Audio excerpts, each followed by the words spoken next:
বাইহাটা চাৰিআলিৰ কৰৰাস্থিত ঐতিহ্যমণ্ডিত কৰৰা উচ্চতৰ মাধ্যমিক বিদ্যালয়ৰ 150 বছৰীয়া জয়ন্তী উপলক্ষে বৰ্ণিল অনুষ্ঠানৰ আয়োজন কৰা হয়। কটন বিশ্ববিদ্যালয় প্ৰাংগণত এই উপলক্ষে বিশেষ অনুষ্ঠানৰ যেহেতু আয়োজন কৰা হৈছে আৰু এই অনুষ্ঠানতে 150 বছৰীয়া জয়ন্তীৰ সৈতে সংগতি ৰাখি বিদ্যালয়খনৰ বৰ্ণিল পৰিক্ৰমা সামৰি এটি শীৰ্ষগীত আনুষ্ঠানিকভাৱে মুকলি কৰা হয়। গীতটি মুকলি কৰে বিশিষ্ট কণ্ঠশিল্পী দীপেন বৰুৱা আৰু লগতে ডক্টৰ অৰূপজ্যোতি চৌধুৰীয়ে। গীতত কণ্ঠ নিগৰাই প্ৰতিষ্ঠিত কণ্ঠশিল্পী ৰূপম ভূঞা, জুবলি, দীপলিনাৰ লগতে কেইবাগৰাকীও।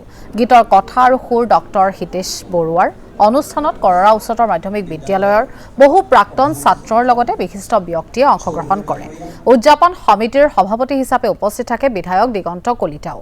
অনুষ্ঠানটোত বিদ্যালয়খনৰ সৰ্বাংগীন উন্নয়নৰ বাবে বিশেষ উদ্যোগো লোৱাও দেখিবলৈ পোৱা যায়। যি শীৰ্ষ গীত তেওঁলোকে মুকলি কৰিছে সেই গীতটো এবাৰ আপোনালোকক শুনুৱাই লৈছো।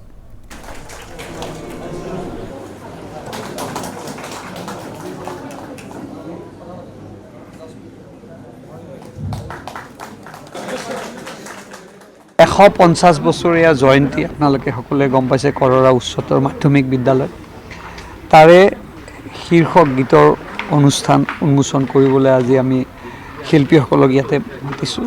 আমাৰ লগত আছে অনাতাঁৰ শিল্পী, আমাৰ সেই স্কুলখনৰে ছাত্ৰ কৰুণাকান্ত শৰ্মা ডাঙৰীয়া, আমাৰ বিশিষ্ট অতিথিসকলক বিচাৰিছোঁ। আমাৰ তাৰে সুযোগ্য সন্তান ডক্টৰ হিতেশ বৰুৱা, ডক্টৰ হিতেশ ডেকা,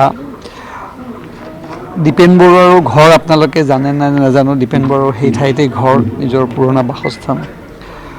অঞ্জনজ্যোতি চৌধুৰী ডাঙৰীয়াক আমি মাতিছোঁ। আমাৰ লগত আমাৰ গোটেইখিনি আমাৰ স্থানীয় ব্যক্তিসকল আছে আৰু আমি আজি সেই অনুষ্ঠানটোৰ শুভ আৰম্ভণি আছে আৰু আমি আশা কৰিছোঁ যে সুন্দৰ আমি জয়ন্তী অনুষ্ঠান 150 বছৰীয়া জয়ন্তী পালন কৰিম। আৰু আজি আপোনালোকে এটা কথা মন কৰিছে যে এটা গীত আমি ইয়াত উন্মোচন কৰিম আৰু ইমান ধুনীয়াকৈ এই গীতটো আজি ইয়াত উপস্থাপন হ'ল আৰু এই গীতৰ মাজেদিয়ে এইটোৱে বাৰ্তা আমি কৰিব বিচাৰিছোঁ যাতে জয়ন্তী অনুষ্ঠানটো খুব সুন্দৰকৈ আমি